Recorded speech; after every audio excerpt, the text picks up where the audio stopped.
Next interval 0 to 1 x square 1 minus x power 3 dx. இதோட value கண்டுபிடிக்கணும், easy தான். இந்த இன்டெகிரேஷனோட வேல்யூ கண்டுபிடிக்கணும், இந்த ஃபார்முலா ஞாபகம் வச்சுக்கணும். m factorial into n factorial divide by m plus n plus 1 factorial. இந்த ஃபார்முலா நீங்க ஞாபகம் வச்சுக்கணும். இது தெரிஞ்சாதான் இந்த கணக்கு ஆன்சர் கண்டுபிடிக்க முடியும். சரிங்களா?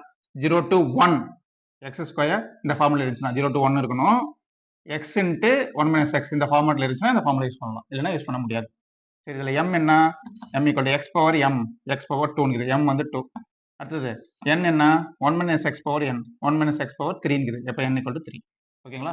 இதை அப்ளை பண்ணுங்க இங்க. அப்போ சம் எழுதிக்கிறோம். சரிங்களா? ஏன்னா இன்டெகிரேஷன் ஐன்னு வச்சுக்கலாம். i ஈக்குவல் டு இந்த சம் எழுதிக்கிறோமா, ஈக்குவல் டு இந்த ஃபார்முலா அப்ளை பண்ணுங்க. m factorial into n factorial என்ன வரும்? 2 factorial into 3 factorial divide by m plus n. 2 plus 3 என்ன வரும்? 5. 5 plus 1 என்ன வரும்? என்ன அப்படியே எழுதுங்க. இப்போ 2 plus 3 plus 1 ஃபேக்டோரியல். சரிங்களா?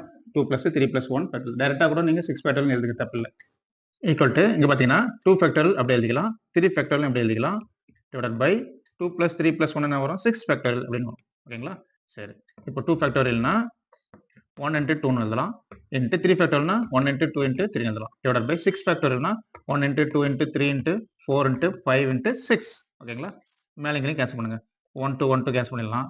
2 into 3 6, இந்த 6 கேன்சல் பண்ணிடலாம். சரிங்களா?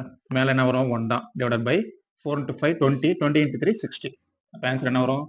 1/60. சரிங்களா? அடுத்த பார்க்கலாம்.